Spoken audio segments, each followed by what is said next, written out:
भाई अगर कल गूगल माइक्रोसॉफ्ट और अमेज़न के सर्वर पर अटैक हो जाए तो दुनिया का आधा इंटरनेट बंद हो सकता है। आजकल जो ईरान और यूएस के बीच जो टेंशन चल रही है उसने एक नई टाइप की वॉर की पॉसिबिलिटीज़ क्रिएट कर दी है। देखो, जब यूएस ने ईरान पर अटैक किया तो सबसे ज़्यादा प्रेशर किस चीज़ पर आया? तो ईरान की बिगेस्ट स्ट्रेंथ है ऑयल।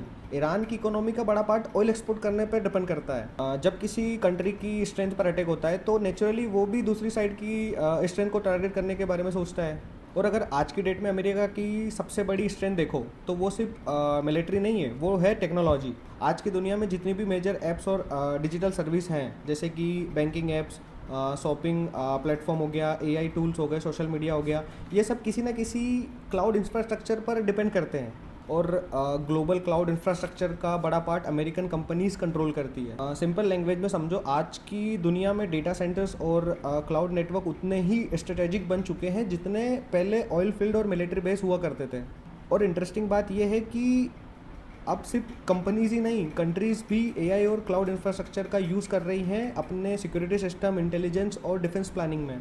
इसलिए अगर फ्यूचर में कभी टेक इंफ्रास्ट्रक्चर टारगेट होता है तो उसका इम्पैक्ट सिर्फ इंटरनेट पर नहीं, ग्लोबल इकोनॉमी और सिक्योरिटी सिस्टम पर भी पड़ सकता है। और यहाँ एक इंटरेस्टिंग ट्विस्ट भी है, अगर ग्लोबल टेक इंफ्रास्ट्रक्चर का डिस्ट्रीब्यूशन चेंज होता है तो इंडिया, यूरोप और सिंगापुर जैसी कंट्रीज़ को भी बड़ी अपॉर्चुनिटी मिल सकती है, क्योंकि कंपनी अपने डेटा सेंटर्स और एआई इंफ्रास्ट्रक्चर को डिफरेंट रीजन में शिफ्ट करना स्टार्ट कर सकती है। इसलिए मुझे लगता है कि फ्यूचर की वॉर में सिर्फ मिसाइल ही इंपॉर्टेंट नहीं होगी, डेटा सेंटर्स और क्लाउड इंफ्रास्ट्रक्चर भी उतने ही पावरफुल होंगे। मेरे को लगता है फ्यूचर का बैटलफील्ड शायद इंटरनेट भी हो सकता है। तुम्हें क्या लगता है, फ्यूचर की वॉर सर्वर्स और डेटा सेंटर्स पर लड़ी जाएगी? कमेंट में बताओ।